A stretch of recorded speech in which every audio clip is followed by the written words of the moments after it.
আছে। ওকে, সবাই হচ্ছে আবার এই নতুন লাইভটিতে জয়েন করে একটু দ্রুত, আমাদের আগের লাইভটি কেটে গেছে। ঠিক আছে, আমরা আবার কন্টিনিউ করব, একটু দ্রুত জয়েন করে ফেলো সবাই।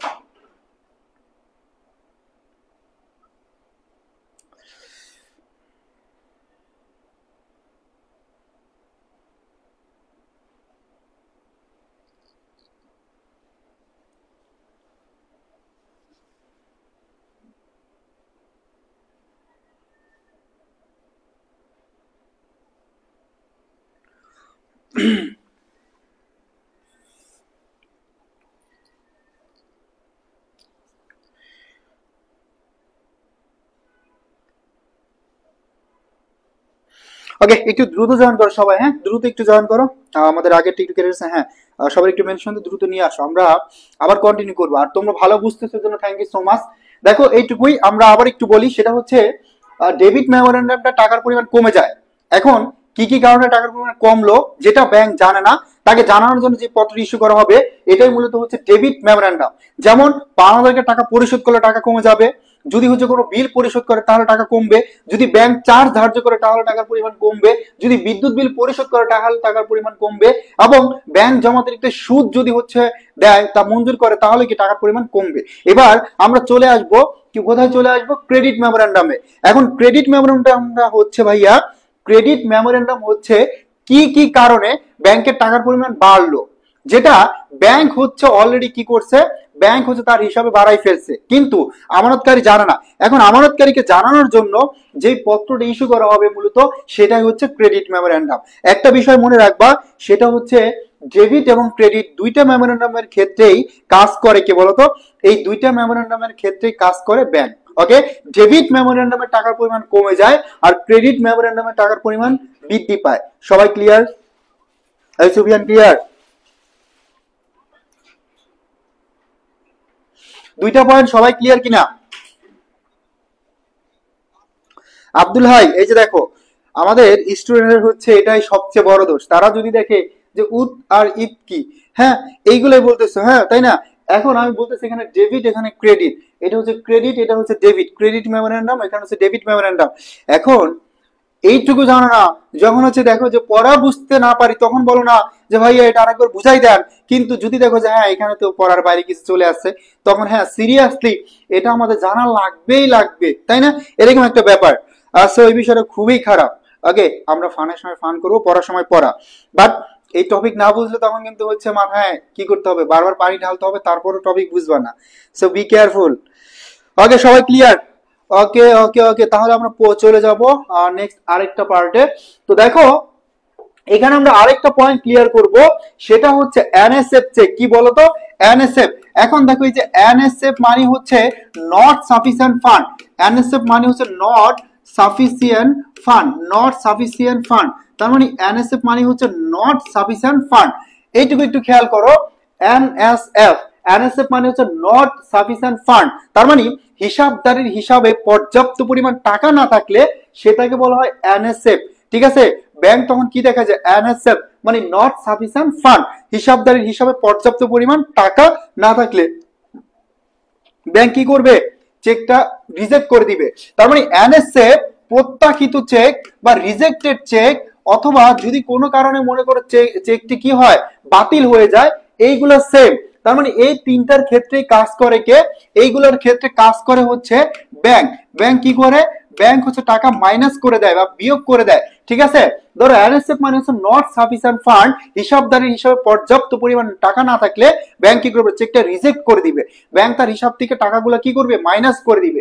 সেম ভাবে প্রত্যাখিত চেকটাও সেম, এখানেও ব্যাংক কি করবে, বিয়োগ করে দিবে। ঠিক আছে, তার মানে এনএসএফ এবং প্রত্যাখিত বা রিজেক্টেড চেক এবং কোনো কারণে যদি ব্যাংক চেক বাতিল করে দেয়, এই প্রত্যেকটা ক্ষেত্রেই ব্যাংক কাজ করে, কি কাজ করে, বিয়োগ করে। তার মানে কাজ কি করলো, ব্যাংক কি করলো, বিয়োগ করলো। তাহলে তোমার কি করতে হবে, নগদান বই থেকে বিয়োগ করতে হবে।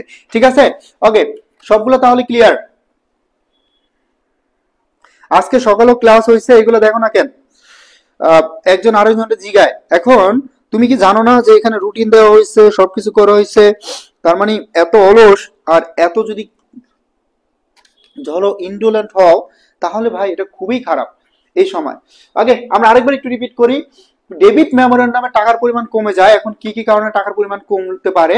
মনে করো ৫,০০০ টাকা পরিশোধ করলে টাকা কমবে, বিদ্যুৎ বিল পরিশোধ করলে টাকা কমবে, ব্যাংক চার্জ ধার্য করলে টাকা কমবে, ব্যাংক জমাতিরিক্ত সুদ মঞ্জুর করলে টাকার পরিমাণ কমবে। এখন এইগুলো হচ্ছে ডেবিট মেমোরেন্ডাম। আর ক্রেডিট মেমোরেন্ডামটা হচ্ছে যে কারণে ব্যাংক কি করে তার হিসাবে টাকার পরিমাণ বাড়ায়, যেটা আমানতকারী জানে না, তাকে জানানোর জন্য যে পত্রটি ইস্যু করা হয়। মনে করো যে ব্যাংক সুদ আদায় করছে, দেনাদের কাছ থেকে টাকা আদায় করছে, ব্যাংক লভ্যাংশ আদায় করছে, ব্যাংক সুদ মঞ্জুর করছে, এই কারণগুলোতে কি করছে ব্যাংকে টাকার পরিমাণ বাড়বে, এবং এটাই সে কি করে একটা পত্রের মাধ্যমে ইস্যু করে দেয় বা আমানতকারীকে। আর এটাই মূলত হচ্ছে credit memorandum. Not sufficient fund, NSF এবং প্রত্যাখিত চেক, এই দুইটার ক্ষেত্রে কাজ করে কে? ব্যাংক। কি কাজ করে? বিয়োগ করে। ঠিক আছে, এই হচ্ছে তোমার ব্যাংক সমন্বয় বিবরণী কনসেপ্ট। ক্লিয়ার? সবাই ক্লিয়ার কিনা? অনামিকা কই? সুফিয়ান, দুইবার তিনবার করে আমরা রিপিট করছি। আই হোপ প্রত্যেকেই ক্লিয়ার। আমরা এবার চলে যাব সরাসরি ম্যাথ প্র্যাকটিসে। ওকে, শুরুতে একটা এমসিকিউ দেখো। এই এমসিকিউটা আসছে যে ব্যাংক সমন্বয় বিবরণীর মূল উদ্দেশ্যটা কি। এখন আমাদের জানতে হবে ব্যাংক সমন্বয় বিবরণীর মূল উদ্দেশ্য কি। বলো তো ভাইয়া পুরা, ব্যাংক সমন্বয় বিবরণীর মূল উদ্দেশ্য কি? এখন এই কোশ্চেনটা আমার প্রাণ প্রিয় শিক্ষার্থীরা অনেকে কি করবে? ভুল আনসার দিবে, এটা আমি শিওর। কিন্তু আমি দেখতে চাই যে এই কোশ্চেনটা কে কে কারেক্ট আনসার দিতে পারো, একটু দেখতে চাই, একটু দেখি কে কে কারেক্ট আনসার দিতে পারো, আমি একটু দেখতে চাই। সো মেগা বলছে আলহামদুলিল্লাহ clear, thank you so much. বেশিরভাগ শিক্ষার্থী ডি নাম্বার আনসার করতেছো। এখন এখানে আছে কি গরমিলের কারণ নিয়ে, এটা কি হবে না? এই হবে কিনা বলো তো? হ্যাপি ডি নাম্বার আনসার করছো। এই যে যারা লাইভ ক্লাস করতেছো না, পরে এসে হচ্ছে বলবা যে আমি বুঝি নাই, সো তখন হচ্ছে একটা থাপ্পড় মারবো। অ্যাকাউন্টিং ক্লাস লাইভে করো না। ওকে, একজনে পাওয়া গেছে, তন্নি সি নাম্বার আনসার করছে। ওকে গুড, আমি একটু সময় দিলাম প্রথম কোশ্চেনে তোমাদেরকে। তো এখানে আমরা ভুলটা করে এই জায়গায়। তো দেখো, ব্যাংক মিলকরণের বিবরণীর বা ব্যাংক সমন্বয় বিবরণীর মূল উদ্দেশ্য কি? তা আমরা শিখছিলাম যে এখানে নগদান বই এবং ব্যাংক কর্তৃপক্ষের ব্যাংক বই বা পাস বই, এই দুইটা বইয়ের মধ্যে যে গরমিলটা কারণটা হয়, গরমিলের যে কারণ হয়, এই গরমিলের কারণগুলো নির্ণয় করে মূল উদ্দেশ্যটা হচ্ছে মিলকরণ করা। তাহলে দেখো এখানে বলছে নগদান বই এবং পাস বইয়ের গরমিলের কারণ নির্ণয় করা, সেটা অনেকে কারণ আনসার হিসাবে দিয়ে দেয়। ভাই এখানে কিন্তু গরমিলের কারণ নির্ণয় মূল উদ্দেশ্য না, মূল উদ্দেশ্যটা হচ্ছে মিলকরণ করা। ক্লিয়ার? তাহলে এই নগদান বই এবং পাস বইয়ের মধ্যে ব্যালেন্সের মিলকরণ করা, অর্থাৎ এই ব্যাংক বই এবং নগদান বই এই দুইটা বইয়ের টাকা কি করা? সমান করা, মিলানোটাই হচ্ছে মূলত ব্যাংক সমন্বয় বিবরণী। তার মানে মনে রাখবা যে মূল উদ্দেশ্য হচ্ছে ব্যালেন্স কি করা? মিল করা। ঠিক আছে, গরমিলের কারণ চিহ্নিত করাটা মূল উদ্দেশ্য না। ওকে, সো এই কোশ্চেনটা অনেকে ভুল করে, বাট বেশিরভাগ শিক্ষার্থী ডি নাম্বার আনসার করছো, থ্যাংক ইউ সো মাচ। সবাই যাতে হচ্ছে আমরা এভাবেই পারি এবং পরবর্তী পরীক্ষার হলে গিয়েও যাতে আনসার করে আসতে পারি। যারা যারা সি নাম্বার আনসার করছে অল আর রং। ওকে, এখন আমরা একটা একটা করে কোশ্চেন সলভ করব। এই ম্যাথগুলো আমরা খুব কম সময়ে সলভ করতে পারবো। আমি একটা ট্রিক্সের মাধ্যমে শেখাবো এবং এটার বাস্তব তোমার হচ্ছে ব্যবহারও আছে। সবাই খেয়াল করি, এখানে তোমরা তিনটা কাজ করবা। এই ম্যাথের ক্ষেত্রে তিনটা কাজ করবা। কয়টা? তিনটা। শুরুতে হচ্ছে আইডেন্টিফাই করবা যে কোন বইতে ভুল করছে। নাম্বার ওয়ান বলছে দেনাদারের কাছ থেকে আদায় হয়েছে ৩৫২০ টাকা, ভালো কথা। চেকে ভুল করছে কোন বইতে? ভুলে পাস বইতে। তার মানে এক নাম্বার কাজ হচ্ছে তোমার বই আইডেন্টিফাই করা। এখন ভুলে পাস বইতে, ভুল করছে কোন বইতে? পাস বইতে। কাজ হবে কোন বইতে? পাস বইতে।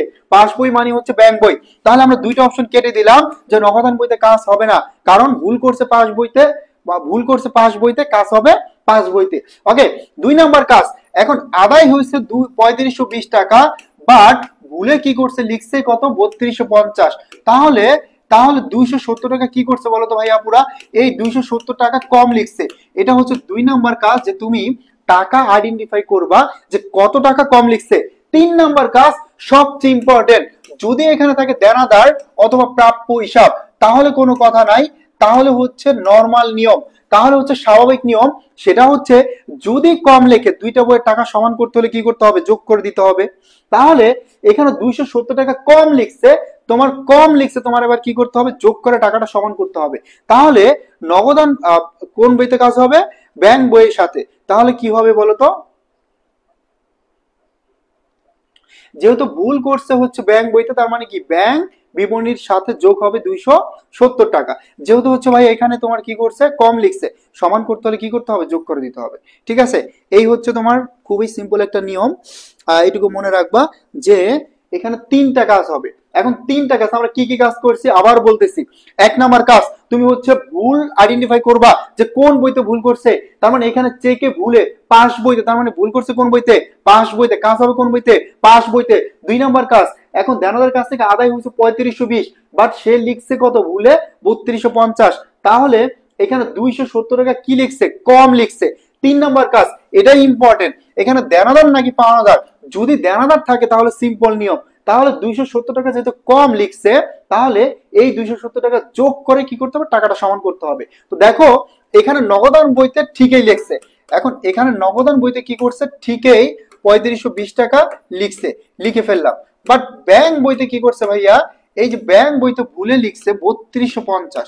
কত লিখছে, 3250। এখন দেখো দুই পাশ সমান করতে হলে এখানে 270 টাকা আরো কি করতে হবে, 270 টাকা আরো যোগ করতে হবে। তাহলে দেখো এই যে দুইটা পাশ সমান হয়ে গেছে। তার মানে যদি দেনাদার থাকে অথবা প্রাপ্য হিসাব থাকে অথবা দেনাদারের কাছ থেকে টাকা আদায় হয়, তাহলে সিম্পল নিয়ম, যদি কম লেখে তাহলে করবো যোগ, আর যদি বেশি লেখে তাহলে করবো বিয়োগ। That's it. ওকে, এখন আমরা চলে যাব পাওনাদারেরটা। এটা সবাই ক্লিয়ার, এটা সবাই ক্লিয়ার কিনা, এটা সবাই ক্লিয়ার? আনসার খ, ইয়েস অনামিকা শীল, ক্লিয়ার কিনা অনামিকা বলো। সবাই বি নাম্বার আনসার করছে, থ্যাংক ইউ সো মাচ। আমরা এগুলো 1 সেকেন্ড আনসার করব এবং 100% কনফিডেন্স নিয়ে আনসার করব। ওকে, 2 নাম্বারটাও সেম কাহিনী। এখানে পাওনাদারকে টাকা পরিশোধ করা হয়েছে 3520। এখন পাওনাদারকে টাকা পরিশোধ করছে 3520 টাকার, চেক ভুলে নগদ বইতে লিখছে 3250 টাকা লেখা হয়েছে। এই ভুলটি ব্যাংক সমন্বয় বিবরণীতে কিভাবে দেখাতে হবে। এখন দেখো এখানে ভুল করছে কোন বইতে, চেকে ভুলে নগদ বইতে। তার মানে ভুল করছে কোন বইতে, এই যে ভুল করছে নগদ বইতে, কাজ হবে কোন বইতে, নগদ বইতে। তাহলে ব্যাংক বই, এই দুইটা অপশন আমরা কেটে দিলাম।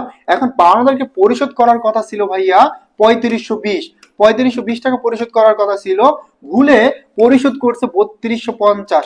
কত পরিশোধ করছে, 3250। তাহলে 270 টাকা কি লিখছে, এবার কম লিখছে। 270 টাকা কি করছে, কম পরিশোধ করছে। এখন এটা ছিল আমার 2 নাম্বার কাজ, 270 টাকা কি করছে, কম পরিশোধ করছে। 3 নাম্বার কাজটা সবচেয়ে ইম্পর্টেন্ট। এখানে যদি পাওনাদার থাকে, ভালো করে খেয়াল করো, এটাই ইম্পর্টেন্ট। এখানে যদি পাওনাদার থাকে তাহলে যদি কম লিখে তাহলে করবা বিয়োগ। এখানে যদি পাওনাদার থাকে, যদি কম লিখে তাহলে করবা বিয়োগ, আর যদি বেশি লিখে তাহলে করবা যোগ, মানে বিপরীত কাজ করতে হবে। তার মানে যদি পাওনাদার থাকে অথবা প্রদায় হিসাব থাকে, তাহলে যদি কম লিখে তাহলে করবা কি বলতো, যদি কম লিখে তাহলে করবা বিয়োগ, যদি বেশি লিখে তাহলে করবা যোগ। ওকে, এই কাজ করলে তুমি 1 সেকেন্ডে কি করবে, এই ম্যাথে আনসার করবা। এখন অনেকে বলতে পারো ভাইয়া কম লিখলো, আপনি কেন বললেন কম লেখার পর বিয়োগ করতে। আবার অনেকে বলতে পারো যে ভাই বেশি লিখছে, তারপর আপনি কেন বললেন যে যোগ করতে। এটা আমরা এখন তোমাদেরকে দেখাবো। তার মানে যেহেতু 270 টাকা কম লিখছে, তার মানে নগদান বই থেকে বিয়োগ হবে 270 টাকা। আমার গ নাম্বারটা কার্ড অ্যান্সার। এবার আমরা তোমাদেরকে দেখাবো কেন আমরা কম লেখা সত্ত্বেও কি করলাম, বিয়োগ করলাম। তো দেখো এখানে ব্যাংক বইতে ঠিকই পরিশোধ করছে, ব্যাংক বইতে ঠিকই পরিশোধ করছে 3520, কারণ পাওনাদারকে আমরা টাকা কি করি, পাওনাদারকে আমরা টাকা পরিশোধ করি। ওকে, কিন্তু নগদান বইতে গিয়ে ও কি করছে, ভুলে পরিশোধ করছে 3250 কত 50। তার মানে সে পরিশোধ করছে কত, 3250। এখন দেখো ব্যাংক বইতে ঠিকই 3520 টাকা পরিশোধ করছে, কিন্তু নগদান বইতে পরিশোধ করছে 3250 টাকা। তাহলে আমার আরো 270 টাকা কি পরিশোধ করতে হবে, 270 টাকা পরিশোধ করতে হবে, তাহলে হবে আমার 3520 টাকা। তাহলে দেখো এখানে যেহেতু আমরা পাওনাদারকে টাকা পরিশোধ করি, পাওনাদারকে যত টাকা পরিশোধ করি, তার মানে তার পরিশোধ করার কথা ছিল 3520, কিন্তু সে পরিশোধ করছে 3250। তাহলে আরো 270 টাকা কি তার পরিশোধ করতে হবে না, আরো 270 টাকা পরিশোধ করতে হবে না। এই জন্যই জাস্ট তুমি এখন বাস্তব ব্যবহারটা দেখলাই, কিন্তু তুমি যদি এই কনসেপ্টটুকু মনে রাখতে পারো যে পাওনাদার যদি থাকে তাহলে কম লিখলে হবে বিয়োগ আর বেশি লিখলে হবে যোগ, তুমি 1 সেকেন্ড আনসার করে ফেলবা, সেটাও 100% কনফিডেন্স নিয়ে তুমি আনসার করবা। ওকে, সবাই বুঝতে পারলাম, সবাই বুঝতে পারলাম। তার মানে এই ক্যাটাগরির ম্যাথ কিন্তু অনেকবার আসছে, এই ক্যাটাগরির ম্যাথ তুমি হচ্ছে জাস্ট 1 সেকেন্ড আনসার করবে আমার টেকনিকে।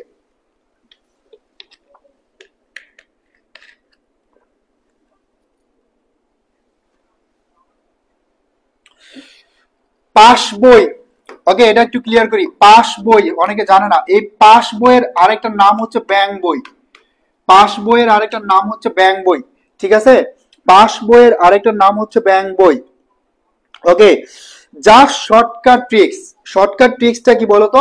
যদি এখানে পাওনাদার থাকে তাহলে তুমি করবা বিয়োগ, যদি পাওনাদার থাকে তাহলে তুমি করবা কম লিখলে বিয়োগ, বেশি লিখলে যোগ। কেন? কারণ পাওনাদারকে আমরা টাকা পরিশোধ করি। এখানে দুইটা এক্সাম্পল দিয়ে আমরা ক্লিয়ার করে দিছি। সবাই বুঝতে পারছো? সবাই ক্লিয়ার? আবু সুফিয়ান সাহেব ক্লিয়ার, জ্যোতি যারা clear, thank you so much. বাকি যারা আছে সবাই বুঝতে পারছি তো? তার মানে এই দুইটা ক্যাটাগরিতে তোমার এই টাইপের ম্যাথ অনেকবার আসছে, ইনশাল্লাহ আমরা পারবো, পারবো না? Okay, Sabbir Hawladar clear, thank you. জি স্যার ক্লিয়ার। ওকে, তাহলে আমরা নেক্সট কোশ্চেনে চলে যেতে পারি। এবার আমরা দেখবো, এই যে এখানে দেখো, যমুনা এন্টারপ্রাইজের নিম্নের কোনটি ব্যাংক সমন্বয় বিবরণী তৈরিতে প্রভাব ফেলবে না? তার মানে মনে রাখবা, ব্যাংক সমন্বয় বিবরণীতে কখন প্রভাব ফেলবে না? যখন কোন এন্টির কাজ ব্যাংক এবং নগদান বই দুইটা পক্ষে করে ফেলবে এবং দুইটা পক্ষেরই কাজ করা হয়ে যাবে, সেখানে কোনো প্রভাব ফেলবে না। বাট যদি একটা পক্ষ কাজ করে, যদি একটা পক্ষ কাজ করে তাহলে কি হবে? মিল হবে না, ব্যাংক কি করা যাবে না, মিলকরণ করা যাবে না, এবং এখানে একটা মিলবে না, ঠিক আছে? এখন দেখো, প্রথমে আছে পরিবহনের জমা। এই পরিবহনের জমা 20,000 টাকা। এখানে শুধুমাত্র আমানতকারী কাজ করছে নগদান বইতে, তার মানে এখানে এক পক্ষ কাজ করছে, আরেক পক্ষ কাজ করে নাই, এটার কারণে ব্যাংক সমন্বয় বিবরণী মিলবে না। ওকে, তারপরে দেখো, ব্যাংক কর্তৃক পরিশোধিত পাওনাদার বরাবর ইস্যুকৃত চেক। এখন আমরা নর্মালি জানি যে এই যে ইস্যুকৃত চেক, এটা মূলত কে ইস্যু করে? আমানতকারী করে। তার মানে আমানতকারী কাজ করছে, ব্যাংক কাজ করে না। কিন্তু এখানে দেখো বলছে ব্যাংক কর্তৃক পরিশোধিত, তার মানে এখানে ব্যাংকও কাজ করে ফেলছে, এখানেও ব্যাংকও কাজ করে ফেলছে, আবার এখানে আমানতকারীও কাজ করে ফেলছে। তার মানে দুইটা পক্ষ যেহেতু কাজ করে ফেলছে, এটা কি ব্যাংক সমন্বয় বিবরণী আর কোনো অ্যান্টি, বা এটার কারণে কি ব্যাংক সমন্বয় বিবরণী আর কোনো প্রভাব ফেলবে? ফেলবে না। তাহলে বলছে নিম্নের কোনটা ব্যাংক সমন্বয় বিবরণী তৈরিতে প্রভাব ফেলবে না? এই খ নম্বরটা কি প্রভাব ফেলবে না। তারপর যদি আমরা আর একটু ব্যাখ্যা করি, ব্যাংক সার্ভিস চার্জ 500 টাকা। এখন সার্ভিস চার্জ এখানে শুধুমাত্র কাজ করছে ব্যাংক, ব্যাংক কি করছে? তার ব্যাংক বই থেকে টাকা বিয়োগ করছে, কিন্তু নগদান বইতে কাজ করা হয় নাই। তার মানে এটার কারণে কি ব্যাংক সমন্বয় বিবরণী ঝামেলা হবে, ব্যাংক সমন্বয় বিবরণী মিলবে না। ওকে, তারপরে দেখো আমানতকারীর ভুল, তার মানে এক পক্ষ ভুল করছে, আরেক পক্ষের কাজ, যেহেতু ভুল করছে এটা আবার কাজ করা লাগবে। ওকে, তার মানে এখানে একটা পক্ষই খ নাম্বারে আছে, যেখানে আমানতকারীও কাজ করে ফেলছে, নগদান বইতে আমানতকারী নগদান বইতে কাজ করে ফেলছে, ব্যাংক বইতে ব্যাংক কর্তৃপক্ষ কাজ করে ফেলছে। তার মানে দুইটা পক্ষে যেহেতু কাজ করে ফেলছে, এটা ব্যাংক সমন্বয় বিবরণী তৈরিতে কোনো প্রভাব ফেলবে না। সবাই ক্লিয়ার? সবাই বুঝতে পারছে ভাইয়া পুরা? এটা কি কোনো প্রভাব ফেলবে না? ওকে, বুঝতে পারছি কিনা? ফাতেমা মজুমদার 3B। একজন বলছে সি হবে ব্যাংক সার্ভিস চার্জ। দেখো, ব্যাংক সার্ভিস চার্জ 500 টাকা। এখানে ব্যাংক সার্ভিস চার্জ মানে ব্যাংক কাজ করে ফেলছে তার ব্যাংক বইতে, কিন্তু আমানতকারী কি কোনো কাজ করছে? করে নাই। এখন ধরো এক বই থেকে 500 টাকা কমাই দিচ্ছে, মাইনাস করছে, কিন্তু এখানে ধরো ওই বই থেকে 500 টাকা মাইনাস করে নাই, তাহলে কি দুইটা বইয়ের টাকা কি সমান হবে? হবে না। এটা তো গরমিলের কারণ। তুমি এই টাইপের কোশ্চেন যদি আসে, এই টাইপের কোশ্চেন যদি আসে, তোমার কি করতে হবে জানো? প্রত্যেকটা অপশন তুমি কি করবা? ব্যাখ্যা করবা, বিশ্লেষণ করবা। এখানে যদি দুইটা পক্ষে কাজ করে ফেলে, ব্যাংকও কাজ করে ফেলছে, আমানতকারীও কাজ করে ফেলছে, তাহলে ওইটাকে আর কোনো প্রভাব ফেলবে না, এবং এটা ব্যাংক সমন্বয় বিবরণী কোনো অ্যান্টি না। কোশ্চেনটা অনেকে বুঝতে পারো নাই, এই জন্য আবারও বলতেছি, সেটা হচ্ছে বলছে যে ব্যাংক সমন্বয় বিবরণী তৈরিতে প্রভাব ফেলবে না। তার মানে ব্যাংক সমন্বয় বিবরণী তৈরিতে প্রভাব ফেলবে না। ওকে, প্রভাব ফেলবে না, কোনটার কারণে ব্যাংক সমন্বয় বিবরণীতে কোনো প্রভাব ফেলবে না এটা বলছে। তাহলে দেখো, এই পরিবহনের জমা, এখানে তো একটা পক্ষ কাজ করছে, আরেকটা করে না, তার মানে এটা প্রভাব ফেলবে। তারপরে ব্যাংক সার্ভিস চার্জ, এখানে শুধু ব্যাংক কাজ করছে, এটাও প্রভাব ফেলবে। তারপরে আমানতকারীর ভুল, এটাও প্রভাব ফেলবে। তার প্রভাব ফেলবে না কোনটা? এই যে ব্যাংক কর্তৃক পরিশোধিত পাওনাদার বরাবর ইস্যুকৃত চেক। এখন এটা দেখো ভাইয়া, এই যে এটা দেখো, এখানে ইস্যুকৃত চেকটা মূলত কাজ করে আমানতকারী, তার মানে আমানতকারী নগদান বই থেকে কাজ করে ফেলছে, টাকা পরিশোধ করছে, এবং বলছে ব্যাংক কর্তৃক পরিশোধিত হয়ে গেছে, তার মানে দুজনে তো কাজ করে ফেলছে, এটাকে আর কোনো প্রভাব ফেলবে? আর কোনো প্রভাব ফেলবে না। দ্যাটস ইট, এইটুকুই ছিল। ওকে, এইটুকুই ছিল। সবাই ক্লিয়ার?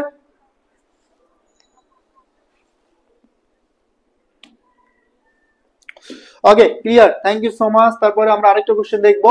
এই যে দেখো, এই কোশ্চেনটা এখন তুমি 1 সেকেন্ড আনসার করতে পারবা আগের ট্রিক্সে। এখানে দেখো বলছে একটি চেক যা সঠিকভাবে ব্যাংক কর্তৃক লিখিত এবং পরিশোধিত হয়েছে। তার মানে লিখিত এবং পরিশোধিত হয়েছে, টাকা পরিশোধ করলে পাওনাদার 448 টাকা। কিন্তু ভুলবশত কোম্পানি, এখন কোম্পানি বলতে বোঝাচ্ছে এখানে আমানতকারী, ঠিক আছে, কোম্পানি বলতে বোঝাচ্ছে আমানতকারী, তাহলে ভুল করছে কোন বইতে, কিন্তু কোম্পানি চেকটি 484 টাকায় লিপিবদ্ধ করছে, তাহলে ভুল করছে কোন বইতে, নগদান বইতে, কাজ হবে কোন বইতে, নগদান বইতে, এই দুইটা আমরা কেটে দিলাম।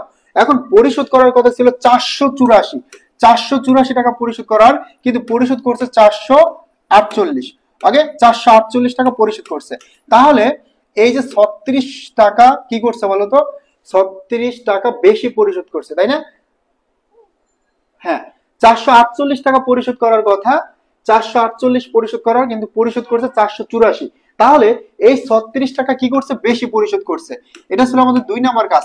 3 নম্বর কাজ হচ্ছে যে এখানে পাওনাদার নাকি দেনাদার, এখন এখানে ডিরেক্টলি বলে নেই পাওনাদার, কিন্তু টাকা পরিশোধ করে পাওনাদারকে আর টাকা আদায় করে দেনাদার কাছ থেকে, তাহলে এখানে বলছে পরিশোধ করা হয়েছে, তার মানে পরিশোধ যেহেতু করছে এখানে পাওনাদার, পাওনাদার যদি থাকে, যদি বেশি লেখে তাহলে যোগ, কম লিখলে কি বিয়োগ, তাহলে এখানে কি হবে, নগদান জেরের সাথে যোগ করা হয়েছে 36 টাকা। ক্লিয়ার? 3টা কাজ। প্রথম কাজ কোন বইতে ভুল করছে, ভুল করছে কোম্পানি, কোম্পানি বলতে এখানে আমানতকারীকে বোঝাচ্ছে। ওকে, নাম্বার 2, পরিশোধ করার কথা ছিল 400 কত 48, কিন্তু করছে কত 484, তাহলে 36 টাকা বেশি পরিশোধ করে দিছে। যেহেতু ভাইয়া এখানে পাওনাদার আছে, বেশি যদি পরিশোধ করে তাহলে যোগ, আর কম পরিশোধ করলে বিয়োগ, ঠিক আছে, তাহলে যোগ হবে। কেন হবে এটা আমরা কি করছি, ব্যাখ্যা করছি, কারণ পাওনাদারকে টাকা আমরা কি করি, পরিশোধ করি, দিয়ে দেই, ঠিক আছে, এখন বেশি দিয়ে দিচ্ছে, এই জন্য কি করতে হবে, কমাই দিতে হবে। ওকে, সবাই ক্লিয়ার? বেশি করছে তাই যোগ, ইয়েস, মেগা লিখে ফেলছে। জাস্ট শর্টকাট টেকনিকটা লিখে ফেলো অনামিকা। শর্টকাট টেকনিকটা হচ্ছে যদি পাওনাদার থাকে বেশি লিখলে যোগ, কম লিখলে বিয়োগ, তাহলে পরীক্ষার হলে গিয়ে মাথা ঘুরাবে না, হাই হাই পারবো কিনা, ঠিক আছে, এমন একটা টেনশন কাজ করবে না, তখন তুমি কনফিডেন্ট আনসার করে ফেলবা। এবং এটা কেন, এটা আমি দেখাইছি, দুইটা বই একসাথে কম্পেয়ার করে দেখাইছি কেন হয়। ওকে, চলে যাবো আমরা পরের কোশ্চেনটায়। এই কোশ্চেনটা দেখো, ডিপোজিট ইন ট্রানজিট। আমাকে বলো তো, এই যে আমি যা শিখছি এখন তাই আসবে, এই যে ডিপোজিট ইন ট্রানজিট, এই ডিপোজিট ইন ট্রানজিটের ক্ষেত্রে কে কাজ করছে, এখানে কাজ কে করছে, কাজ করছে আমানতকারী, কি করছে, আমানতকারী তার নগদান বইতে টাকা কি করছে বলতো, আমানতকারী তার যে নগদান বই আছে এই নগদান বইতে টাকা বাড়াইছে, যোগ করছে অথবা বৃদ্ধি করছে, তাহলে কাজ কে করছে, কাজ করছে আমানতকারী, কোন বইতে, নগদান বইতে, কি করছে, টাকা যোগ করছে, তাহলে ব্যাংক বইয়ের সাথে কি করে দিতে হবে, যোগ করে দিতে হবে, তাহলে ব্যাংক ব্যালেন্সের সাথে যোগ করে দিতে হবে। ক্লিয়ার? তার মানে যখন তোমার কোন অ্যান্টি চলে আসবে তাহলে তুমি যেটা করবা যে ডিপোজিট ইন ট্রানজিট জিনিসটা কি, ডিপোজিট ইন ট্রানজিটটা হচ্ছে দেনাদারের কাছ থেকে টাকা আদায় হয়েছে, টাকা আদায় কে করছে, আমানতকারী করছে, তার মানে আমানতকারী টাকা আদায় করে তার নগদান বইতে টাকা কি করছে, যোগ করে দিছে। কারণ কি, দেনাদারের কাছ থেকে টাকা আসলে টাকা বাড়বে না কমবে, টাকা অবশ্যই বাড়বে, তার মানে দেনাদারের কাছ থেকে টাকা আসছে, টাকা কি বাড়বে না কমবে, অবশ্যই বাড়বে, তো বাড়লে সে কি করবে, যোগ করবে, তার মানে আমানতকারী তার নগদান বইতে টাকা যোগ করে ফেলছে, এখন ব্যাংক বইয়ের সাথে কি করতে হবে, যোগ করতে হবে, তাহলে তো ব্যাংক সমান আমার মিলে যাবে, তাই না? সবাই ক্লিয়ার? সবাই ক্লিয়ার কিনা বলো তো, সবাই ক্লিয়ার ভাইয়া পুরা? C number. Okay, Kamrun Nahar তো দেখা যাচ্ছে না, কামরুন নাহার। পরেরটা দেখো, এটা আরো ইজি আছে, যেমন এখানে বলছে কি, এখানে বলছে যে ব্যাংক সমন্বয় বিবরণী প্রস্তুতকালে ক্রেতা কর্তৃক ব্যাংক হিসাবে সরাসরি জমা, তার মানে ক্রেতা কর্তৃক সরাসরি ব্যাংক হিসাবে জমা দিছে, তার মানে ক্রেতা কি করছে, ব্যাংক হিসাবে সরাসরি জমা দিছে, তাহলে তোমার কি করতে হবে, এখানে ব্যাংক কাজ করে ফেলছে। ওকে, দেখি এটা তোমরা পারো কিনা, একটু দেখো তো ট্রাই করে, সবাই একটু ট্রাই করো, দেখি এটা কে কে আনসার করতে পারো, পানি খেয়ে নেই।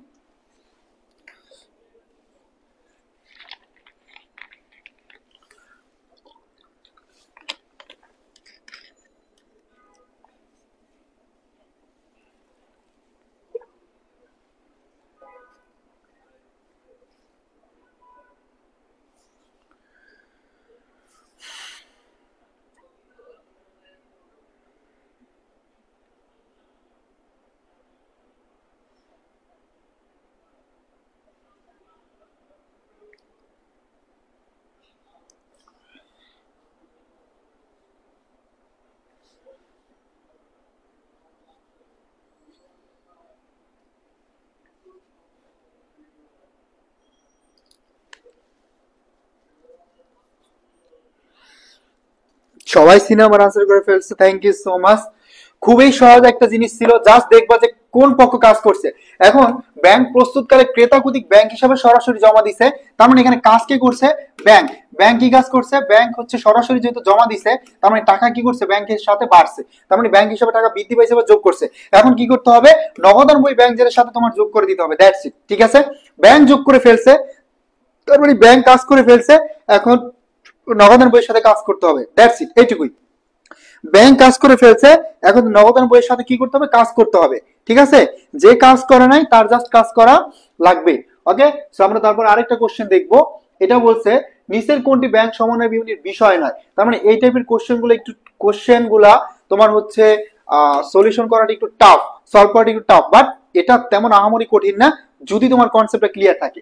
এখানে বলছে ব্যাংক সমন্বয় বিবরণীর বিষয় নয়, তার মানে আমাকে আইডেন্টিফাই করতে হবে যে কোনটার কারণে ব্যাংক সমন্বয় বিবরণীতে মিলকরণে কোনো প্রভাব ফেলবে না। ঠিক আছে, এখন একটা একটা করে আমরা পড়ি। তাহলে দেখো, একজন সরবরাহকারী মানে পাওনাদারকে 10,000 টাকার চেক দেওয়া হয়েছে, কিন্তু এখানে ব্যাংক উপস্থাপন করেনি, তার মানে একটা পক্ষ কাজ করছে আর একটা কাজ করে নাই, এটাকে অবশ্যই ব্যাংক সমন্বয় বিবরণীর এন্ট্রি।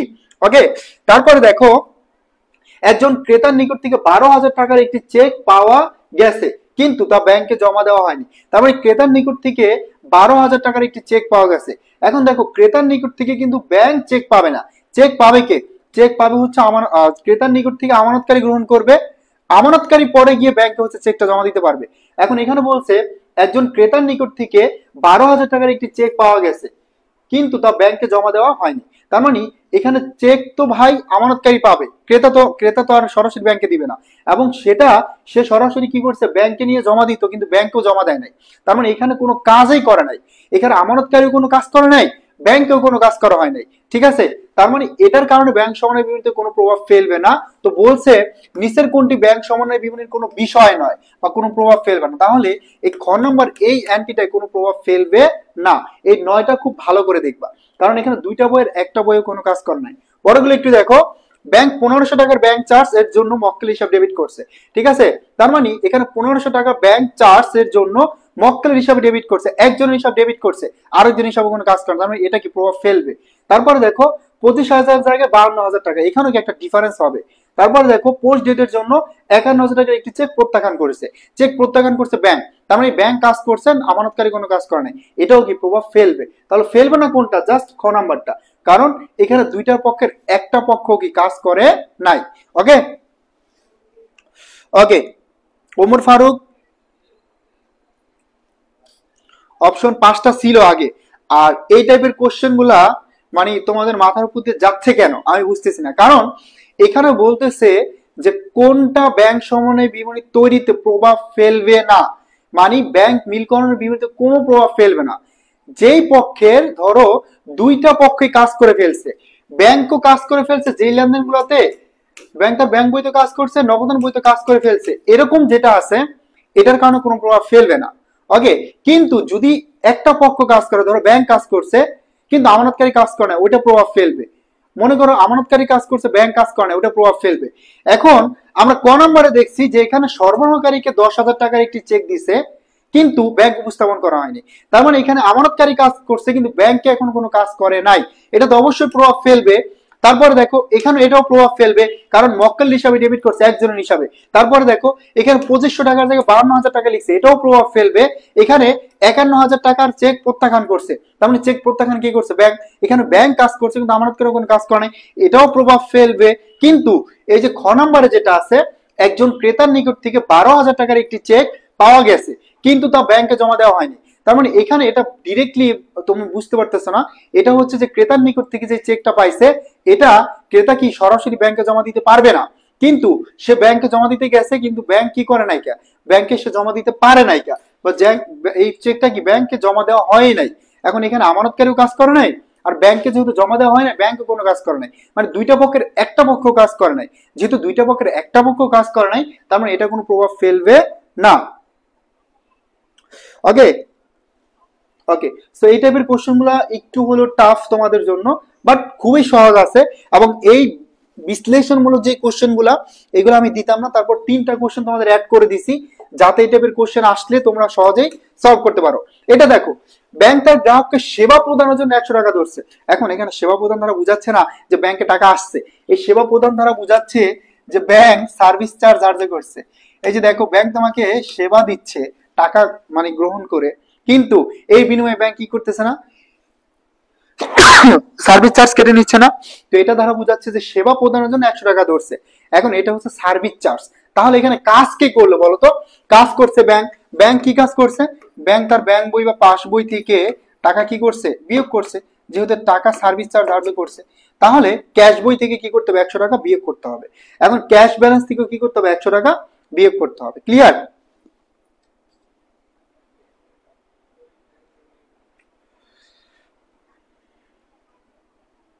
আটকা, আমি যা পারি তা সবাই পারে, কিন্তু অনেকে যেটা পারে আমি সেটা পারি না, এটা সবার সমস্যা। তাই পারি না বলতে কোনো কথাই নাই, কারণ অ্যাডমিশন টাইমে তোমার যদি বলো যে আমার একটা টপিকে ধরো একটা কনসেপ্ট ক্লিয়ার আছে, যদি এমন প্রবলেম থাকে তাহলে তুমি ধরো ওই একটা কনসেপ্টের জন্য তুমি ভয় পাবে বা ভাববে যদি ওখান থেকে কোশ্চেন চলে আসে তাহলে তো শেষ। এবং জানো যে একটা কোশ্চেন যদি ভুল হয়ে যায় তাহলে তোমার সিরিয়াল পিছে যেতে পারে 200-300 জনের পেছনে। এই জন্য খুব কেয়ারফুল থাকতে হবে এবং চেষ্টা করতে হবে প্রত্যেকটা টপিকে বস হওয়ার। ওকে ওকে, সো সবাই আনসার করছে। ক্যাশ ব্যালেন্স বলতে নগদান বইকে বোঝানো হয়েছে। হ্যাঁ, এখানে ক্যাশ বলতে বোঝাচ্ছে হচ্ছে নগদ টাকাকে, ঠিক আছে? ক্যাশ বলতে এখানে নগদ টাকাকে বোঝাচ্ছে। ওকে, তারপরে চলে আসি আবার বড় একটা কোশ্চেন, তবে এটাও সেম টাইপের কোশ্চেন। এটা তোমরা কত মিনিট লাগবে বলো তো? জাস্ট 30 সেকেন্ডও লাগবে না, 20 সেকেন্ডে বের করতে পারবা। এখানে কোন কোম্পানি?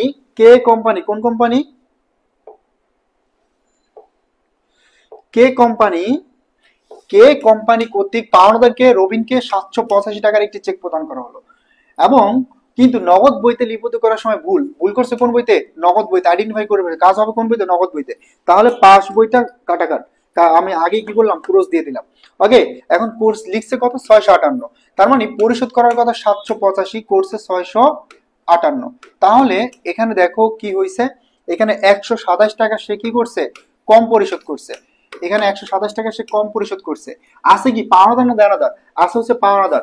যদি পাওনাদার থাকে তাহলে যদি কম পরিশোধ করে তাহলে বিয়োগ, আর বেশি পরিশোধ করলে যোগ। এখন এখানে যেহেতু কম পরিশোধ করছে তাহলে কি হবে? বিয়োগ হবে। কোন বইয়ের সাথে? নগদান বই জের হতে। এখন নগদান বই জের হতে 127 টাকা বিয়োগ হবে। অমন নাম্বারটা কারেক্ট। দেখো কত কম সময় এগুলো আনসার করা যায়। খুব কম সময় তুমি আনসার করতে পারবা। খুব সিম্পল, জাস্ট 3টা কাজ। কোন বইতে ভুল করছে? 1 নাম্বার কাজ। 2 নাম্বার কাজ, এখানে কত টাকা ক্যালকুলেশনে ভুল করছে। 3 নাম্বার কাজ, যদি দেখো পাওনাদার তাহলে বিপরীত কাজ, কম লিখলে বিয়োগ, বেশি লিখলে যোগ, দেনাদার থাকলে নরমাল কাজ। শেষ। ওকে, সবাই clear? Anamika clear, Srabanti Shefa clear, Abu Sufian সাহেব clear. Thank you so much. So এই টাইপের কোশ্চেন দেখবো বারবার আসছে। ওকে, ঘুরাই ফিরে। সো বেসিক ক্লিয়ার যদি থাকে তাহলে এগুলো তোমার জন্য কোনো কঠিনই হবে না, ইজিলি সলভ করা যায়। তা আশা করি প্রত্যেকে বুঝতে পারছি। তারপর একটা দেখি, এটাও খুব সিম্পল। এখানে দেখো, ব্যাংক সমন্বয় বিবরণীতে ব্যাংকে উপস্থাপিত না হওয়া চেক, তার মানে বকেয়া চেক, অথবা বলতে পারি অপরিশোধিত চেক, অথবা অনাদায়ী চেক। এখন এই বকেয়া চেকের ক্ষেত্রে কাজ কে করছে বলতো? একদম শুরুতে আমরা শিখছিলাম। তার মানে এখানে কাজ করছে কে? আমানতকারী। কে কাজ করছে? আমানতকারী। কি করছে? তার যে নগদান বই আছে এই নগদান বই থেকে টাকা মাইনাস করছে, কারণ চেক ইস্যু করলে পাওনাদারকে টাকা পরিশোধ করা লাগে। এখন পাওনাদারকে টাকা পরিশোধ করলে টাকা বাড়ে না কমে? অবশ্যই কমে, বা বিয়োগ করতে হয় অথবা হ্রাস করতে হয়। তাহলে এই ব্যাংকে উপস্থাপিত না হওয়া চেকের ক্ষেত্রে কাজ করছে কে? আমানতকারী। কি কাজ করছে? টাকা মাইনাস করে দিয়েছে। কেন করছে? কারণ চেকটা ইস্যু করা হয় পাওনাদারকে। এখন পাওনাদারকে টাকা যদি মাইনাস করে দেয়, এখানে কাজ করে ফেললো আমানতকারী নগদান বইতে, ব্যাংক বই থেকে মাইনাস করে দিতে হবে। তাহলে দেখো ব্যাংক যে হতো কি করতে হবে? বাদ দিয়ে দিতে হবে। কতটা সহজ?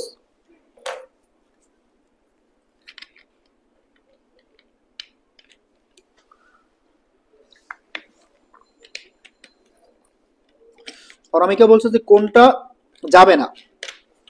এই যে দেখো, যে টার্মগুলো শিখছো, মনে করো ব্যাংকও কাজ করছে, ব্যাংক বই তো কাজ করছে, নগদান বই তো কাজ করছে, মানে দুইটা বইতে কাজ করছে।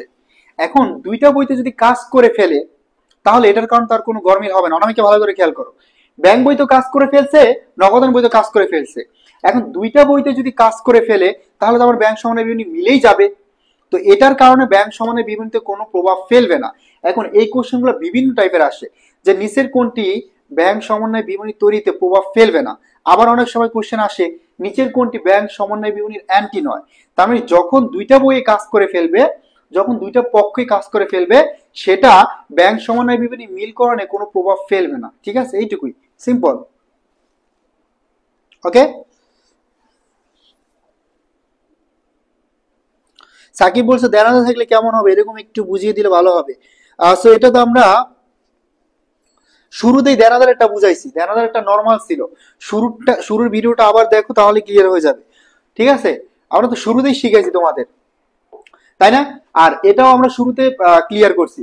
ধরো ব্যাংক সমন্বয় বিবরণীতে ব্যাংকে উপস্থাপিত না হওয়া চেক, এটা হচ্ছে একটা বকেয়া চেক। তো এই বকেয়া চেকের ক্ষেত্রে কাজ কে করতেছে? বকেয়া চেকের ক্ষেত্রে কাজ করতেছে আমানতকারী। কি করতেছে? বা আমানতকারী তার নগদান বইতে টাকা বিয়োগ করতেছে বা মাইনাস করতেছে। কারণ চেক ইস্যু করা হয় কাকে? চেক ইস্যু করতেছে পাওনাদারকে। পাওনাদারকে যদি টাকা দিয়ে পরিশোধ করে দাও, তাহলে টাকা বাড়বে না কমবে? অবশ্যই টাকা কমবে। টাকা যদি কমে যায়, তাহলে নগদান বই থেকে তুমি টাকা বিয়োগ করে দিছো, এখন ব্যাংক বই থেকে কি করতে হবে? টাকা বিয়োগ করে দিতে হবে। জাস্ট ব্যাংক সমন্বয় এইটুকুই ধরবা যে কোন পক্ষ কাজ করলো। এখানে কাজ করলো কে? আমানতকারী। কি কাজ করলো? টাকা মাইনাস করছে। তাহলে ব্যাংক এখনো কোনো কাজ করে না, ব্যাংকের কাজ করা লাগবে। ব্যাংক বই থেকে কি করতে হবে? মাইনাস করতে হবে। এই ছিল হচ্ছে তোমাদের এইটার কনসেপ্ট। ওকে, পরেরটা দেখো, এটাও সেম, জাস্ট একটু ঘুরাই দিচ্ছে যে ব্যাংক মিলকরণ বিবরণী প্রস্তুতের সময় বকেয়া চেক। এই যে দেখো, বকেয়া চেকের অর্থ যা করা হয়, একটু আগে যেটা শিখলাম ওইটাই। ওখানে ছিল যে অনুপস্থিত চেক।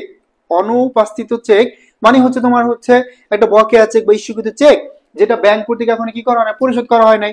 তার মানে এখানে আমার দিচ্ছে বকেয়া চেক। তো শুরুতেই আমি প্রত্যেকটা টার্মের বিকল্প অনেকগুলো করে নাম তোমাদেরকে বলে দিচ্ছি, তাই না? যে একটার বকেয়া চেক, অপরিশোধিত চেক, অনাদায়ী চেক বা ব্যাংক কর্তৃক ইস্যুকৃত চেক, পাওনাদারকে ইস্যুকৃত চেক যেটা ব্যাংক কর্তৃক এখনো পরিশোধিত হয়নি। এই বিকল্প নামগুলো অবশ্যই জানা লাগবে। তার মানে এটাও সেম, এখানেও কাজ করছে কে? আমানতকারী। কি করছে? টাকা বিয়োগ করে দিচ্ছে। তাহলে ব্যাংক বই থেকে টাকা কি করতে হবে? বিয়োগ করতে হবে। তাহলে দেখো, ব্যাংক বিবরণীর প্রাপ্ত ব্যাংকের জের হতে বাদ দিতে হবে। সবাই ক্লিয়ার? সবাই ক্লিয়ার কিনা বলো? তাহলে এই ব্যাংক সমন্বয় বিবরণীতে ব্যাংকে উপস্থাপিত না হওয়া চেকটা আমার এখানে কাজ করছে কে? কাজ করছে আমানতকারী। কি কাজ করছে? টাকা মাইনাস করে দিছে। ওকে, তাহলে ব্যাংক বই থেকে কি করতে হবে? টাকা মাইনাস করতে হবে। এবং তোমাদেরকে প্রথমে জানা লাগবে যে এই যে বকেয়া চেকটা কি, এটা হচ্ছে পাওনাদারকে টাকা পরিশোধ করে দিছে। কে করছে? আমানতকারী। কিন্তু ব্যাংক কর্তৃক এখনো পরিশোধিত হয়নি। তার মানে যেহেতু টাকা পরিশোধ করে দিছে, অবশ্যই টাকা কি হবে? অবশ্যই টাকা মাইনাস হবে। ঠিক আছে, সেইটুকুই ছিল তোমাদের ব্যাংক সমন্বয় বিবরণীর টার্ম। এবং এই টার্মগুলো হচ্ছে খুবই সহজ। মোনালিসা বলছে বকেয়া মানে কি? এই যে বকেয়া মানে হচ্ছে এখানে আমানতকারী নগদান বইতে টাকা কাজ ঠিকই করে ফেলছে, টাকা পরিশোধ করে দিচ্ছে নগদান বই থেকে, কিন্তু ব্যাংক বই এখনো কোনো কাজ করে নাই। তার মানে ব্যাংকে এখনো কোনো কাজ করে নাই, এটা বকেয়া রয়ে গেছে। ওকে, আর এইগুলো প্রথমে আমরা এই কোশ্চেন গুলার কনসেপ্ট একদম ক্লিয়ার করে দিচ্ছি, এবং ওই কনসেপ্ট গুলো ধরতে পারলে এইগুলো তোমাদের কাছে জাস্ট অনেক ইজি মনে হবে এবং খুব সহজে এগুলো সলভ করতে পারবা। ওকে, প্রশ্ন বুঝতে কষ্ট হচ্ছে জয় চন্দ্র। আমার মনে হয় না যে প্রশ্ন বুঝতে কষ্ট হবে, কারণ এখানে যেগুলো দেওয়া এইগুলা তোমার খুবই বেসিক থেকে দিছে, এবং যে টার্মগুলো আমরা শুরুতে ক্লিয়ার করছি ওই টার্মগুলো থেকে দিছে। এখন শুরুতে ক্লাস না করলে কষ্ট তো হবেই, হবে না? শুরু থেকে ক্লাস করতে হবে। ওকে, তারপর আমরা দেখবো এনএসএফ থেকে। এখন এই এনএসএফ মানে কি? এনএসএফ মানে হচ্ছে নট সাফিসিয়েন্ট ফান্ড, তাই না? এনএসএফ মানে হচ্ছে নট সাফিসিয়েন্ট ফান্ড। এই নট সাফিসিয়েন্ট ফান্ড দ্বারা বোঝাচ্ছে হিসাবদারির হিসাবে পর্যাপ্ত পরিমাণ টাকা না থাকা। তুমি দেখো, তুমি যখন ফোনে কথা বলো তখন কি বলে? যে আপনার হিসাবে পর্যাপ্ত পরিমাণ ব্যালেন্স নেই। আর ব্যালেন্স না থাকলে কি তুমি কথা বলতে পারবা? পারবা না। এখন ধরো ব্যাংকে তোমার আছে 1 লাখ টাকা, তুমি যদি 2 লাখ টাকার চেক দাও ব্যাংক থেকে টাকা ওঠানোর জন্য, তখন ব্যাংক তোমাকে কি বলবে?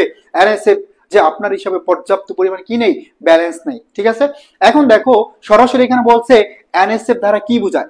এনএসএফ দ্বারা বোঝাচ্ছে আপনার হিসাবে পর্যাপ্ত পরিমাণ ব্যালেন্স নেই, বা হিসাবদারের হিসাবে পর্যাপ্ত পরিমাণ টাকা যদি না থাকে, সেই ক্ষেত্রে ব্যাংক বলবে এনএসএফ। ক্লিয়ার? ওকে, ডি নাম্বারটা, থ্যাংক ইউ সো মাচ। তারপর আমরা চলে যাবো আরেকটা কোশ্চেনে। এই তো এবার আমরা একটা ম্যাথ সলভ করব, খুবই খুবই ইম্পর্টেন্ট এই ম্যাথগুলা, এবং এখানেও আমরা ট্রিক্স দিয়ে শিখবো। সবাই মনোযোগ দেই।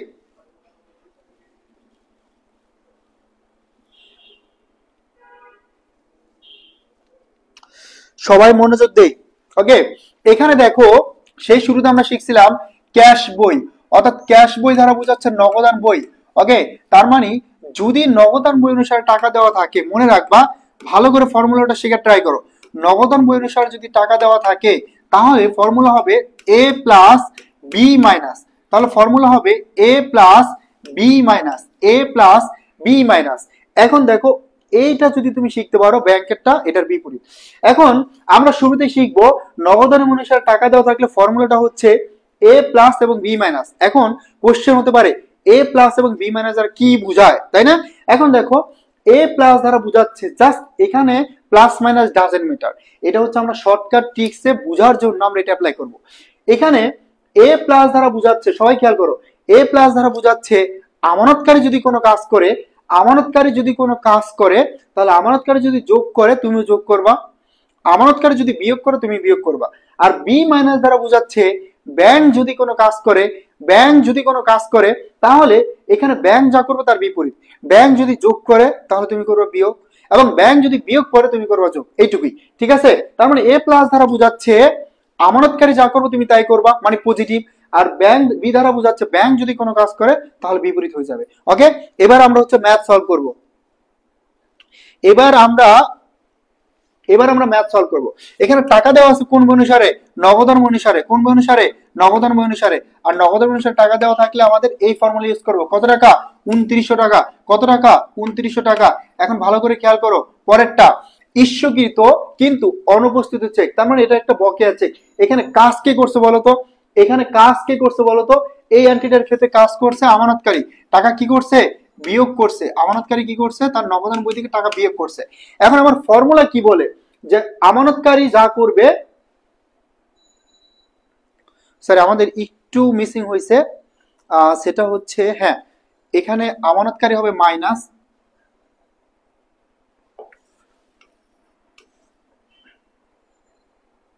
আমরা আরেকবার একটু লিখে দিচ্ছি। তার মানে ফর্মুলা এটাই, ফর্মুলাটা সেমই থাকবে। যেমন আমরা একটু লিখে ফেলছিলাম যে নগদান অনুসারে যদি টাকা দেওয়া থাকে তাহলে ধরো ফর্মুলাটা একটু মিসিং হয়েছে, এ মাইনাস বি প্লাস হবে। ঠিক আছে, এটা। আর ব্যাংক অনুসারে টাকা দেওয়া থাকলে, এই ব্যাংক অনুসারে টাকা দেওয়া থাকলে তখন হবে এ প্লাস বি মাইনাস। ওকে, দুইটা সূত্র একসাথে একটু লিখে নাও। ওকে, তাহলেই হবে। এখন দেখো টাকা দেওয়া আছে নগদান অনুসারে, টাকা দেওয়া আছে নগদান অনুসারে। ওকে, নগদান অনুসারে টাকা দেওয়া আছে কত? 2900 টাকা। এখন নগদান অনুসারে টাকা দেওয়া থাকলে ফর্মুলা উপরেরটা, ওকে, এ মাইনাস বি প্লাস, এবং এটা আমরা ব্যাখ্যা করলাম। যদি প্লাস থাকে এটা দ্বারা বোঝাচ্ছে ব্যাংক যা করবো আমি তাই করব, আর এই মাইনাস দ্বারা বোঝাচ্ছে আমানতকারী যা করবে তার বিপরীত। অনামিকা লিখছো এতে হচ্ছে আমানতকারী, বিতে হচ্ছে ব্যাংক। হ্যাঁ, তাহলে দেখো খুব সিম্পল। প্রথম কাজটা এই যে বকেয়া চেকেরটা, এখানে কাজ কে করছে? আমানতকারী। কি কাজ করছে? টাকা বিয়োগ করছে। তার মানে আমানতকারী কি করলো? বিয়োগ করলো। কিন্তু আমার ফর্মুলা কি বলে বলতো? আমার ফর্মুলা এখানে কি বলতেছে?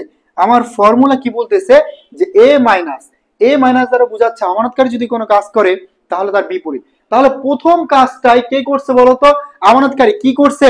বিয়োগ করছে। তাহলে তোমার কি করতে হবে? যোগ করতে হবে, কারণ ফর্মুলা তো আমার এটাই বলে যে আমানতকারী যা করবে তার বিপরীত। তাহলে এখানে 800 টাকা আমি কি করলাম? 800 টাকা যোগ করলাম। পরেরটা দেখো, ব্যাংক কর্তৃক আদায়কৃত বিল।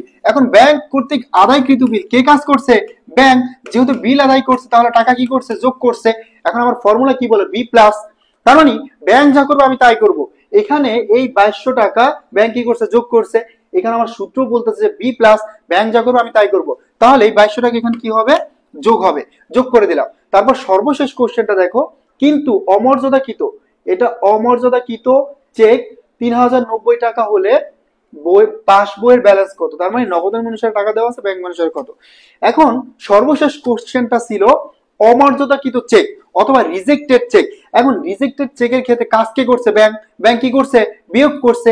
আমার ফর্মুলা কি বলে? ব্যাংক যা করবে, ব্যাংক যা করবে আমি তাই করব। এখন ব্যাংক করছে বিয়োগ, আমিও কি করব? বিয়োগ। তাহলে এই 3090 টাকা কি করব? বিয়োগ করে দিব। তাহলে দেখো আসে কত? 2810। এখন এই 2810 টাকা হচ্ছে তোমার ব্যাংক বই অনুসারে টাকা। নগদ অনুসারে দেওয়া আছে, ব্যাংক অনুসারে আমরা ক্যালকুলেশন করলাম। এখন এই জাস্ট ফর্মুলা, একটা ফর্মুলা দিয়ে তুমি সব টাইপের ম্যাথ সলভ করতে পারবা। এখানে জাস্ট এই ফর্মুলাটা মনে রাখবা, নগদ অনুসারে টাকা যদি দেওয়া থাকে এ মাইনাস দ্বারা বোঝাচ্ছে আমানতকারী যা করবে তুমি তার বিপরীত করবা, মাইনাস দ্বারা বোঝাচ্ছে আমানতকারী যা করবে তার বিপরীত করবা, এবং বি প্লাস দ্বারা বোঝাচ্ছে ব্যাংক যা করবে তুমি তাই করবে, মানে প্লাস দ্বারা পজিটিভ বোঝাচ্ছে। ওকে, আর যদি ব্যাংক অনুসারে টাকা দেওয়া থাকে তখন এটার বিপরীত ফর্মুলা হয়ে যাবে। ঠিক আছে, জারিফ বলছো এ মাইনাস বি প্লাস, হ্যাঁ এটা হচ্ছে নগদান অনুসারে টাকা দেওয়া থাকলে, আর এটা দ্বারা কি বোঝায় সেটা তো বলছোই, কামরুন নাহার বুঝেনি। ওকে, আমরা আবার রিপিট করছি, সমস্যা নাই। দেখো এখানে যদি হচ্ছে নগদান অনুসারে টাকা দেওয়া থাকে, নগদান অনুসারে টাকা দেওয়া থাকলে ফর্মুলা হচ্ছে এ মাইনাস বি প্লাস, এ মাইনাস বি প্লাস। এখন এখানে কি বুঝাচ্ছে, এ মাইনাস দ্বারা বুঝাচ্ছে আমানতকারী যদি কোনো কাজ করে, এই যে তোমরা যে অ্যান্টিগুলো পড়লা, এখানে ধরো বকেয়া চেক, তারপরে ট্রানজিটে জমাকৃত চেক, এই দুইটার ক্ষেত্রে আমানতকারী কাজ করে। তার মানে যদি কোনো অ্যান্টির কাজ আমানতকারী করে তাহলে বিপরীত হবে। যদি আমানতকারী যোগ করে তুমি করবা বিয়োগ, যদি আমানতকারী বিয়োগ করবে তুমি করবা কি যোগ। আর বি প্লাস দ্বারা বোঝাচ্ছে পজিটিভ, তার মানে বি প্লাস দ্বারা বোঝাচ্ছে পজিটিভ, ব্যাংক যা করবে তুমি তাই করবা। বি প্লাস দ্বারা বোঝাচ্ছে পজিটিভ, তার মানে ব্যাংক যা করবে তুমি তাই করবা, ব্যাংক যা করবে তুমি তাই করবা। ওকে, ওকে, তাহলে আমার টাকা দেওয়া আছে নগদান অনুসারে কত টাকা, 2900 টাকা, লিখে ফেললাম। এখন প্রথম অ্যান্টিটায় ইস্যুকৃত কিন্তু অনুপস্থিত চেক, এগুলো শুরুতে ক্লিয়ার করছি। তার মানে এই চেকের ক্ষেত্রে কাজ কে করছে, আমানতকারী কি করছে বলতো, আমানতকারী তার নগদান বই থেকে টাকা কি করছে, মাইনাস করছে। তার নগদান বই থেকে টাকা কি করছে, মাইনাস করছে, কারণ পাওনাদারকে টাকা পরিশোধ করছে। এখন আমার ফর্মুলা কি বলে, এ মাইনাস, এ মাইনাস দ্বারা বোঝাচ্ছে আমানতকারী যা করবে তার বিপরীত। তার মানে আমানতকারী করলো হচ্ছে টাকা মাইনাস, তুমি কি করবা প্লাস, এই জন্য আমরা 800 টাকা প্লাস করছি। তো এই অ্যান্টিগুলোর কাজ জানতে হবে। ওকে, আর এইগুলো শুরুতে আমরা ক্লিয়ার করছি, এটা মাথায় না থাকলে এগুলো পারবা না। ঠিক আছে, পরেরটা দেখো, ব্যাংক কর্তৃক আদায়কৃত বিল। তার মানে এটা সবাই বুঝতে পারতেছো যে ব্যাংক কর্তৃক যেহেতু টাকা আদায় হয়েছে, তার মানে টাকা কাজ কে করছে, এখানে ব্যাংক টাকা কি করছে, যোগ করছে। তার মানে এখানে কাজ করছে ব্যাংক, যোগ করছে। আর আমার ফর্মুলা কি বলে, বি প্লাস, মানে ব্যাংক যা করবে আমি তাই করব। তার মানে ব্যাংক এটা যোগ করছে 2200 টাকা, আমিও যোগ করে দিলাম, শেষ। শেষের কাজটা দেখো, অমর্যাদাকৃত চেক, তার মানে এটা একটা রিজেক্টেড চেক বা প্রত্যাখ্যিত চেক। এখানেও কাজ কে করছে, এই 3090 টাকার কাজ কে করছে, ব্যাংক করছে। যেহেতু রিজেক্ট করে দিছে, ব্যাংক কি করছে, বিয়োগ করে দিছে।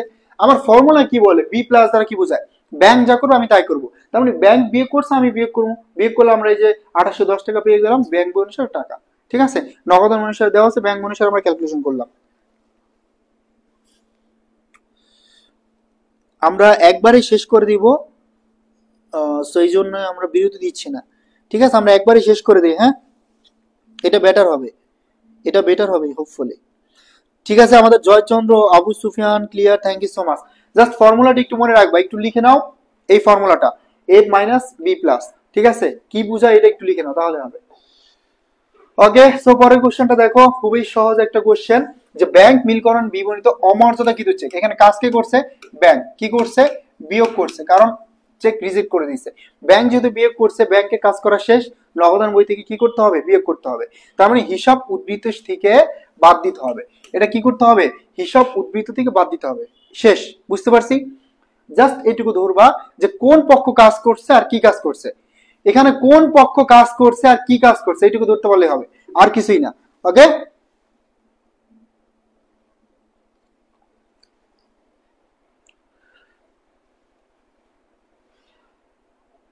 ফরহাদ ডিটেলস লেখছে, thank you so much. Okay, so তারপর আমরা আরেকটা কোশ্চেন দেখবো, কোনটি ডেবিট মেমোরেন্ডাম নয়। তার মানে খুব সিম্পলি এটা তুমি সলভ করতে পারবা, ডেবিট মেমোরেন্ডাম নয় কোনটা, কারণ যেটা হচ্ছে টাকা বাড়ে সেটাই ডেবিট মেমোরেন্ডাম নয়। তার মানে এখানে অর্জিত সুদ, এটার কারণে কি টাকা বাড়বে, আর এটা হচ্ছে একটা ক্রেডিট মেমোরেন্ডাম। বাকি যত মেমোরেন্ডাম আছে সব হচ্ছে ডেবিট, কারণ এটা টাকা কমবে, এটা কমবে, এটা কমবে। ঠিক আছে, যেই কারণে ব্যাংকে টাকার পরিমাণ কমে যায় সেটা হচ্ছে ডেবিট মেমোরেন্ডাম, আর যেটার কারণে টাকা বাড়ে সেটা হচ্ছে ক্রেডিট মেমোরেন্ডাম। ওকে, আমরা একটু দ্রুত শেষ করতেছি যেহেতু নামাজের টাইম হয়ে গেছে। এটা আমরা সেম ফর্মুলা দিয়ে ক্যালকুলেশন করব। তো দেখো এখানেও টাকা দেওয়া আছে নগদান অনুসারে, তার মানে নগদান অনুসারে যদি টাকা দেওয়া থাকে তাহলে আমার সেম ফর্মুলা, এখানে কি ছিল, এ মাইনাস বি প্লাস, তাই না। এখন দেখো তো নগদান অনুসারে টাকা কত দেওয়া আছে, 41,000 টাকা। তার মানে এখানে নগদান অনুসারে টাকা দেওয়া আছে 45,000, কত 41, 41,000। 41,000 টাকা দেওয়া আছে নগদান অনুসারে, লিখে ফেললাম। তারপরে দেখো ইস্যুকৃত 9,000 টাকা একটি চেক, খুবই সিম্পল সেম টাইপের কাহিনী। এখানে ইস্যুকৃত চেক, এখানে কাজ কে করছে, আমানতকারী কি করছে, বিয়োগ করছে। আর আমার ফর্মুলা কি বলে, আমানতকারী যা করো তার বিপরীত। আমানতকারী যদি এই 9,000 টাকা বিয়োগ করছে, আমি কি করব, যোগ করবো, তাহলে যোগ করে দিলাম। ওকে, তারপরে দেখো পরের এন্ট্রিটা কি আছে, যে ব্যাংক জমা টাকার উপর 1500 টাকা সুদ। তার মানে এখানে সরাসরি বোঝা যাচ্ছে ব্যাংক কি করছে, সুদ মঞ্জুর করছে। তার মানে ব্যাংকের টাকার পরিমাণ বাড়বে। এখন ব্যাংকের টাকার পরিমাণ যদি বাড়ে, যোগ করে, আমার ফর্মুলা এটাই বলে, বি প্লাস দ্বারা বোঝায় ব্যাংক যা করবে আমি তাই করবো। তার মানে ব্যাংক টাকা 1500 টাকা যে আদায় করে যোগ করছে, আমিও কি করব, যোগ করব। তাহলে এই 1500, হ্যাঁ 1500 টাকা কি হবে, যোগ। ওকে, করে দিলাম। সর্বশেষ দেখো গ্রাহককে গ্রাহককে সেবা সেবা বাবদ ব্যাংক কি করছে, 275 টাকা চার্জ ধার্য করছে। তার মানে এটা হচ্ছে ব্যাংক চার্জ। ব্যাংক চার্জ মানে এখানে কাজ কে করছে, ব্যাংক কি করছে, বিয়োগ করছে। আমার ফর্মুলা কি বলে, বি প্লাস দ্বারা ব্যাংক যা করবো আমি তাই করব। তাহলে এই 275 টাকা আমি এখানে কি করব, মাইনাস করব, সিম্পল। এখানে ফর্মুলাটা মনে রাখবা, ব্যাংক যা করবে তাই, আর এ মাইনাস দ্বারা বোঝাচ্ছে আমানতকারী যদি কোনো কাজ করে বিপরীত হবে। তাহলে এখানে 51,225 টাকা, 51,225 টাকা দেওয়া আছে নগদান অনুসারে টাকা। আর আমরা যেটা পেলাম এটা হচ্ছে ব্যাংক অনুসারে টাকা। ক্লিয়ার, একদম সহজ, জাস্ট হচ্ছে এই ট্রিক্সটা মনে রাখতে হবে, তাহলে হবে। ওকে অনামিকা, বুঝতে পারছি। এখানে হচ্ছে নগদান অনুসারে যদি টাকা দেওয়া থাকে, এ মাইনাস দ্বারা বোঝাচ্ছে আমানতকারী যা করবো তার বিপরীত, আর বি প্লাস দ্বারা যদি কোনো এন্ট্রির কাজ ব্যাংক করে, যা করবো তাই। ওকে ওকে, আমরা এবার হচ্ছে আরেকটা টাইপের ম্যাথ সলভ করব। আর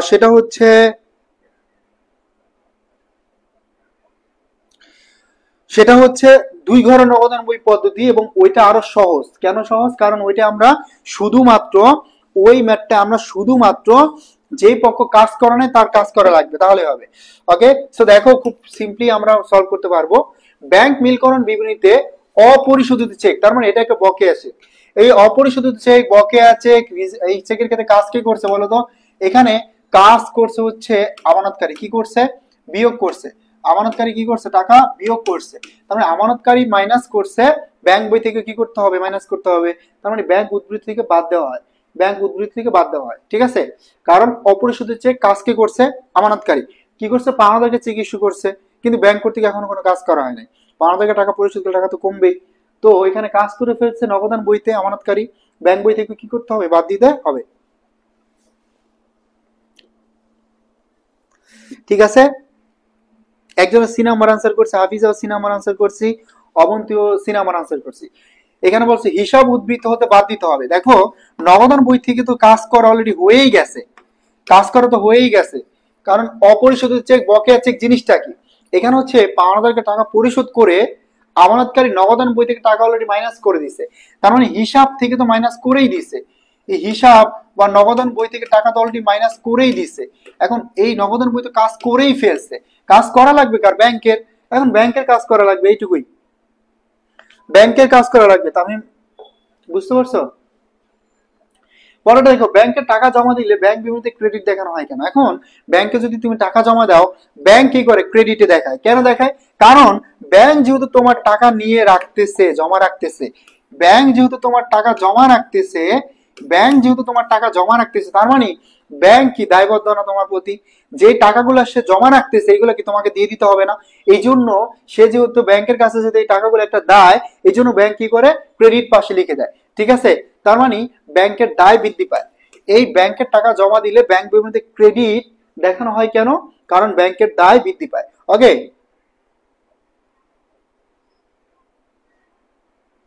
হুম, হ্যাঁ ভাইয়া, প্রয়োজনে ক্লাসটা আবার করবো, তারপর প্রশ্ন সলভ করলে ইজি হয়ে যাবে। হ্যাঁ অবশ্যই ইজি হয়ে যাবে, এই জন্য বেশি বেশি কোশ্চেন প্র্যাকটিস করতে হবে। আমি আরেকটা ম্যাথ দেখাবো, সেটা হচ্ছে দুই ঘর নগদান বই পদ্ধতিতে। ওইটা দেখালে আমাদের ক্লিয়ার হয়ে যাবে। এটা আধুনিক যে আমরা দুইটা দুইটা মেথড শিখলাম, দুইটা মেথড শিখে ফেলছি। এটা হচ্ছে 3 নম্বর মেথড, আর এটা হচ্ছে আধুনিক আধুনিক পদ্ধতি। ঠিক আছে, দু ঘরা পদ্ধতি বলা চলে। এখন আমরা যেই দুইটা শিখছি, একটু আগে যেটা শিখলাম সেটা ছিল এক ঘরা, এবং এটা আরো সিম্পল। কেন সিম্পল? কারণ এখানে দুইটা বই অনুসারে টাকা দেওয়া থাকবে, এবং তোমার ব্যালেন্সটা বের করতে হবে। যে কোনো একটা ধরে তুমি করতে পারবা। যদি আমরা এখানে ধরো ব্যাংক বই অনুসারে টাকা নেই, ব্যাংক বই অনুসারে টাকা দেওয়া আছে এখানে, ব্যাংক বই অনুসারে টাকা দেওয়া আছে 1951.20 টাকা। ক্লিয়ার? এখন আরেকটা টাকা দেওয়া আছে নগদান বই অনুসারে। এখন দুইটা বই অনুসারে আমরা টাকা বের করতে পারবো। ওকে, এটা হচ্ছে আধুনিক পদ্ধতি। এই নগদান অনুসারে টাকা দেওয়া আছে কত? 1869.60 টাকা। এখন দেখো এই দুইটা বই অনুসারে থেকে কি আমরা টাকা বের করতে পারবো কিভাবে?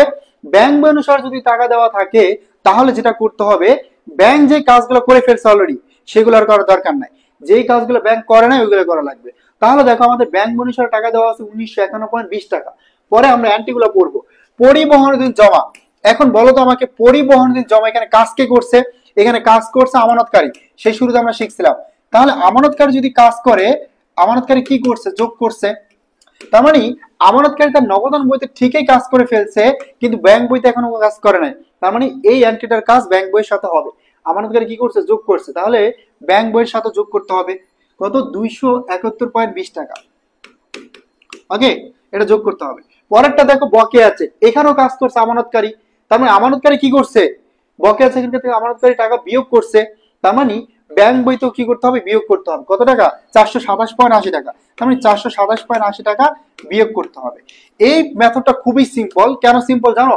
কারণ হচ্ছে যে কাজ করে নাই তার কাজ করা লাগবে, যে কাজ করে নাই সেই পক্ষের কাজ করা লাগবে।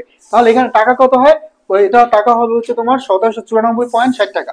1794.60 টাকা। সিম্পল। এখন দেখো আমরা ব্যাংক বই অনুসার ধরেও রেজাল্ট বের করলাম, নগদান অনুসার ধরেও করতে পারবে। কিভাবে? দেখবা যে নগদান বইতে কাজ করে নাই কোনটা কোনটা। ওকে, এখন নগদান অনুসার টাকা দেওয়া 1869.60 টাকা, সেম রেজাল্ট আসবে। তাহলে দেখো এখানে পরিবহন দিন চেক, এখানে তো নগদান বই কাজ করেই ফেলছে অলরেডি। তারপর বকেয়া চেক, বকেয়া চেকে নগদান বই কাজ করে ফেলছে। তার মানে এই দুইটা আর হবে না এখানে। ওকে, তারপর দেখো এনএসএফ চেক, এখানে কাজ করছে কি ব্যাংক। এনএসএফ চেকের ক্ষেত্রে ব্যাংক কি করে? টাকা মাইনাস করে। এখন এনএসএফ চেকের ক্ষেত্রে টাকা ব্যাংক মাইনাস করছে, কিন্তু নগদান বই কাজ করে নাই। নগদান বইয়ের কি করা লাগবে? কাজ করা লাগবে। কত? 61.20 মাইনাস করা লাগবে। 61.20 টাকা মাইনাস করে দিলাম। পরেরটা দেখো ব্যাংক সার্ভিস চার্জ আছে 13.80 টাকা। এখন ব্যাংক সার্ভিস চার্জের ক্ষেত্রেও কাজ করছে কি ব্যাংক? ব্যাংক কাজ করে ফেলছে, কিন্তু নগদান বই কাজ করছে? করে নাই। কি করছে? বিয়োগ করছে। তাহলে এখানেও বিয়োগ করা লাগবে 13.80 টাকা। ক্লিয়ার? এই যে বিয়োগ করে দিলাম। তাহলে সেম এই আসবে ব্যালেন্স 1794.60 টাকা। এখানে আমি দুইটাই দেখাই দিলাম। তুমি যে কোনো একটা বই ধরেই কাজটা করে ফেলতে পারবা, যে কোনো একটা বই ধরেই রেজাল্টটা বের করতে পারবে। মানে দুঘরা পদ্ধতি বা আধুনিক পদ্ধতিটা হচ্ছে আরো সহজ। কেন সহজ? কারণ এখানে যেই পক্ষ কাজ করে নাই জাস্ট তার কাজটা করা লাগবে, যেই পক্ষ কাজ করে নাই জাস্ট তার কাজটা করা লাগবে, এইটুকুই। ঠিক আছে?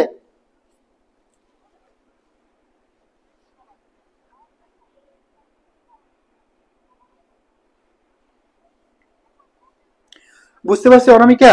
তাহলে আমরা এখানে যে কাজগুলো করলাম, আমরা হচ্ছে প্রথমে শিখলাম দেনাদার পাওনাদারের ম্যাথ। এই ম্যাথগুলো খুব ইম্পর্টেন্ট এবং প্রিভিয়াস এর অনেক আসছে। তারপর যেটা শিখলাম ওটা একটু টাফ ছিল, সেটা হচ্ছে এক ঘরা পদ্ধতি।